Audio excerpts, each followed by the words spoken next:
तब्बल 10 वर्षानंतर ज्या छत्रपती सहकारी साखर कारखान्याची निवडणूक होते त्या निवडणुकीमध्ये कामगारांना काय वाटतं हा एक मुद्दा होता आणि म्हणूनच माझ्यासोबत आहेत महाराष्ट्राचे साखर कामगार प्रतिनिधी मंडळाचे उपाध्यक्ष छत्रपती कारखान्याच्या शुगर वर्कर्स युनियनचे अध्यक्ष युवराज गणवळे जे आता त्रिपक्षीय वेतनवाढीच्या समितीचे सदस्य देखील आहेत शासननियुक्त. युवराजी, छत्रपती कारखान्याची निवडणूक आहे आणि छत्रपती कारखान्याच्या अस्तित्वाची निवडणूक असं म्हणतात, तुमचं काय म्हणतं? बरोबर आहे. एकूणच महाराष्ट्रामध्ये साखर उद्योगाच्या समोर वेगवेगळ्या कारणाने अनेक अडचणी निर्माण झाल्या आहेत आणि त्याला अपवाद छत्रपती कारखाना सुद्धा नाही. छत्रपती सहकारी साखर कारखान्याने स्थापनेपासून आजपर्यंत अनेक धाडसी निर्णय घेतले.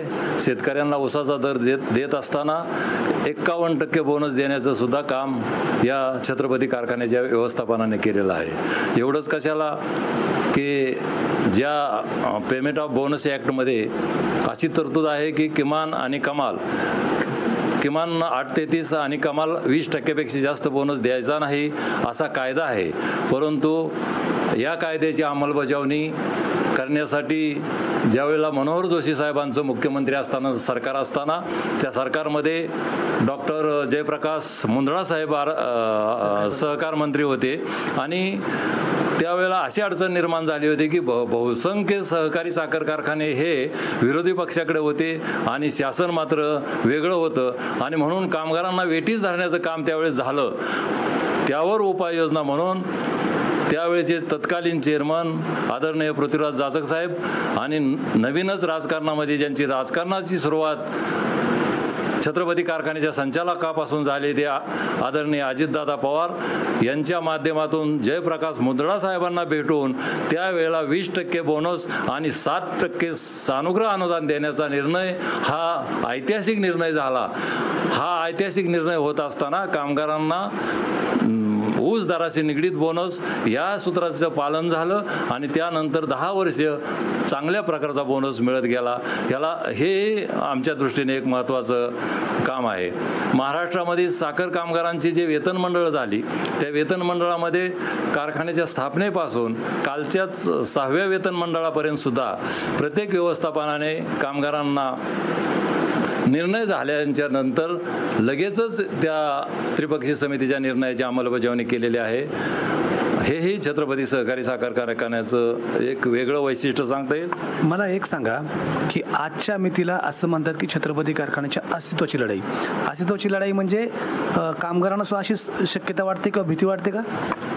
निश्चितच माऊली या बाबतीत सांगितलं पाहिजे की मी नेहमी सांगतो की महाराष्ट्रातला साखर उद्योग, साखर व्यवसाय, साखर धंदा ह्या प्रचंड अडचणीला तोंड देत असताना, मार्गक्रम करत असताना छत्रपती सुद्धा त्याला अपवाद नाही आणि म्हणूनच साहजिक यापूर्वी कामगारांना प्रचंड प्रमाणात त्यांचे न्याय हक्क मिळाले आणि हे न्याय हक्क, त्यांचं मिळणारं मासिक पगार, त्याच्यानंतर मिळणारा बोनस, हे सगळं जर वेळेवर मिळायचं असेल तर त्याच्याकडे सुद्धा छत्रपतीच्या कामगारांची एक कायमस्वरूपी नजर राहिलेली आणि हे कामगार बहुसंख्य म्हणजे 90% कामगार हे या साखर कारखान्याचे सभासद आहेत. म्हणून कारखान्याचं अस्तित्व टिकलं तर कामगार टिकेल याच दृष्टीने, याच नजरेने कामगारांनी या व्यवस्थापनाकडे पाहिलंय आणि म्हणूनच या कारखान्याचं अस्तित्व टिकलं पाहिजे. आज हे अस्तित्व टिकवत असताना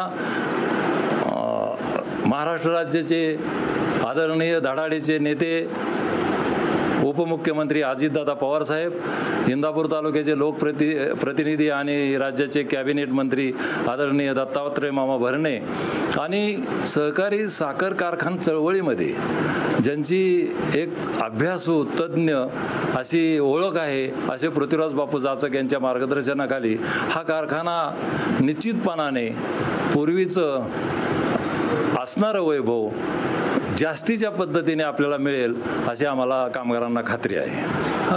बऱ्याचदा असं म्हणतात की छत्रपती कारखान्याकडे नजर असायची म्हणजे कामगारांनी सुद्धा किती बोनस जाहीर होतोय, कसा पगार होतोय, कशी वेतन वाढ होते आणि त्याच्यावरती इतर कारखान्यांचं पण कोंडी फुटायची असं होत होतं.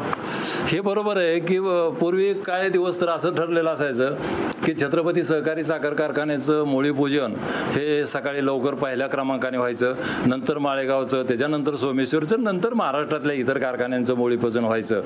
छत्रपती सहकारी साखर कारखान्याचं मूळीपूजन करत असताना एक प्रथा होती ऊस दर जाहीर करणे आणि त्याचबरोबर बोनसही जाहीर करणे.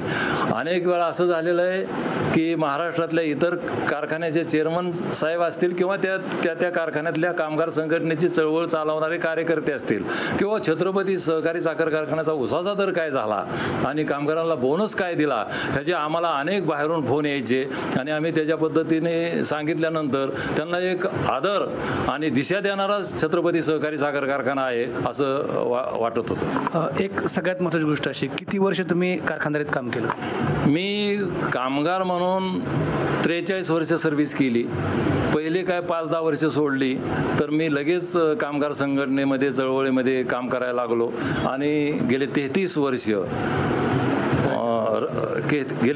वर्ष या इंदापूर तालुक्याच्या मान्यताप्राप्त शुगर वर्कर्स युनियनचा अध्यक्ष आणि साहजिकच 33 वर्ष अध्यक्ष असल्यामुळं आमची जी राज्य संघटना आहे, शिखर संघटना आहे की जी महाराष्ट्रातल्या साखर कामगारांना न्याय मिळवून देण्याचं काम करते, ते महाराष्ट्र राज्य साखर कामगार प्रतिनिधी मंडळ, या प्रतिनिधी मंडळाचा मी सचिव 15 वर्ष सचिव आणि गेले 10 वर्ष उपाध्यक्ष म्हणून काम करत आहे. आता मला एक सांगा, हे विचारायचं कारण असं की सहसा कामगारांचा राजकीय सत्तेमध्ये किंवा या सगळ्या निवडणुकामध्ये ज्यामध्ये भाग नसतो, पण इथले बहुसंख्य कामगार हे सभासद आहेत, त्यामुळे त्यांचा प्रत्यक्ष सुद्धा सहभाग यामध्ये येतो.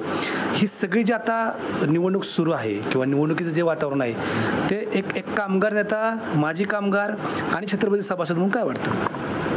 एक तर छत्रपती सहकारी साखर कारखान्याचं जे आत्तापर्यंत व्यवस्थापन झालं त्या सर्व व्यवस्थापनाने कामगार, अधिकारी आणि व्यवस्थापन यांच्यामध्ये अधिकाराची भिंत नसलेला हा कारखाना म्हणून वेळोवेळी आम्हाला त्याची प्रचिती आलेली आहे.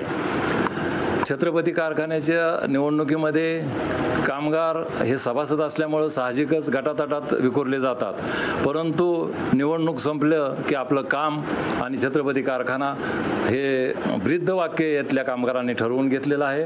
निवडणुकीपुरतं एखादा दुसरा कामगार इकडं तिकडं होऊ शकतो, परंतु संस्थेचं हित याच्यापासून कामगार कधीही बाजूला गेलेला नाही आणि जाणार नाही.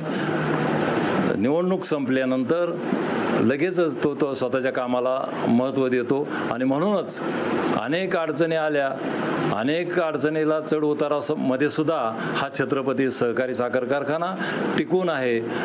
त्यासाठी कारखान्याच्या सभासदांचं जेवढं योगदान आहे तितकंच मी म्हणेल कामगारांचं सुद्धा त्यामध्ये योगदान आहे. खूप खूप धन्यवाद. तर हे होते युवराज रणवरे. छत्रपती सहकारी साखर कारखान्याची निवडणूक सुरू आहे आणि या निवडणुकीचा जर एक परामर्श घेतला तर यामध्ये सभासदांप्रमाणेच कामगारांची देखील भूमिका महत्त्वाची ठरते आणि कामगारांची भूमिका काय असेल किंवा कामगार नेत्यांना काय वाटतं हे जाणून घेण्याचा आपण प्रयत्न केला. धन्यवाद.